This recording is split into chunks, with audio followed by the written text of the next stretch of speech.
ये आपदा प्रबंधन मंत्री थे। महागठबंधन की सरकार जाने के बाद पिछले 5 वर्षों तक इन्होंने सड़क से लेकर सदन तक संघर्ष किया है।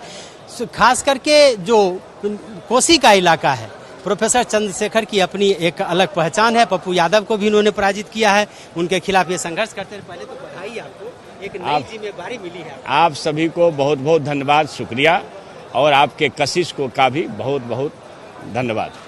क्या कहेंगे? नहीं, मैं सीधी बात, देश के सामने चुनौती नफरत है, देश के सामने चुनौती संप्रदायवाद है। भारत अपने मूल्यों की रक्षा करेगा, संवैधानिक मूल्यों की रक्षा करना, सामाजिक न्याय समाजवाद को स्थापित करना, और हमारे आदरणीय नेता सामाजिक न्याय के योद्धा लालू प्रसाद जी का जो अरमान है कि देश से नफरत को भगाना है, वर्ष 2024 में नीतीश बाबू के नेतृत्व में बिहार से देश चमत्कार देखेगा।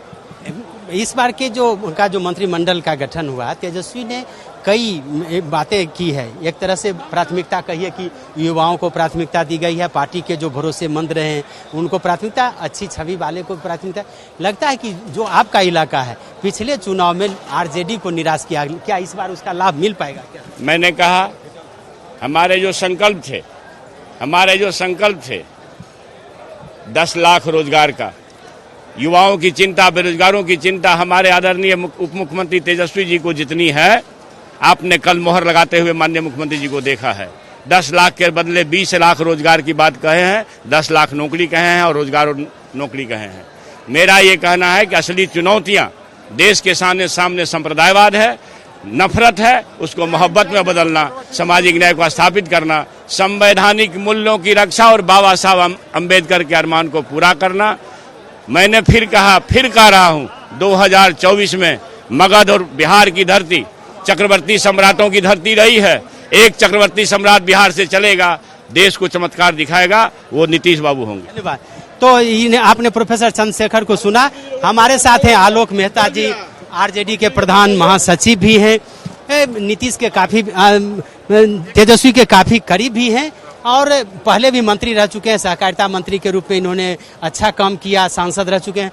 आलोक जी, एक नई जिम्मेदारी, पहले संगठन का, अब सरकार की जिम्मेदारी, क्या कहेंगे? पहले तो बधाई आपको। ये धन्यवाद। सबसे पहले आभार हमारे नेता माननीय लालू प्रसाद जी, माननीय तेजस्वी प्रसाद यादव जी और बिहार के मुख्यमंत्री माननीय नीतीश कुमार जी, सबका, और उससे भी ज़्यादा बिहार की जनता का, जिन्होंने हम पर विश्वास जताया और जिनके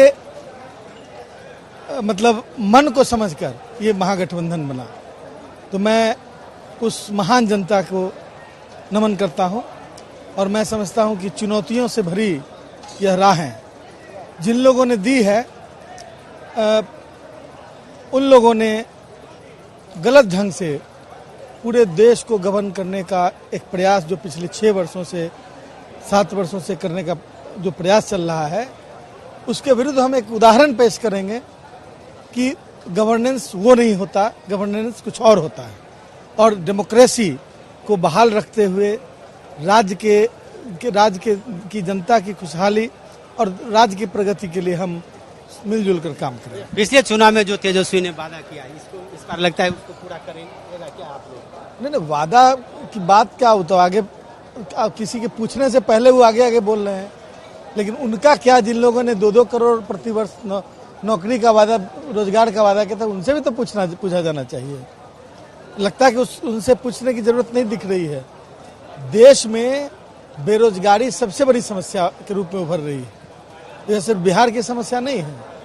तो जो तरीका है कि रोजगार खत्म किए जा रहे हैं, पब्लिक सेक्टर को हटाया जा रहा है, जहां पर रोजगार के अवसर मिलते थे, और प्राइवेट सेक्टर में जो स्थिति है बद से बदतर है, तो ये तमाम चीजें समाप्त हो रही हैं, देश को बेचने की कोशिश हो रही है। इनके विरुद्ध एक मॉडल जो खड़ा हो सकता है बिहार में खड़ा किया जाए। धन्यवाद। तो ये है आलोक मेहता, इन्होंने कहा है कि पूरे देश में एक नया मॉडल बनाया जाएगा बीजेपी के खिलाफ, और आगे जो रणनीति है उस रणनीति को पूरी तरह से पूरा करने की कोशिश की जाएगी। कैमरामैन सुनील के साथ अशोक मिश्र, कशिश न्यूज, पटना।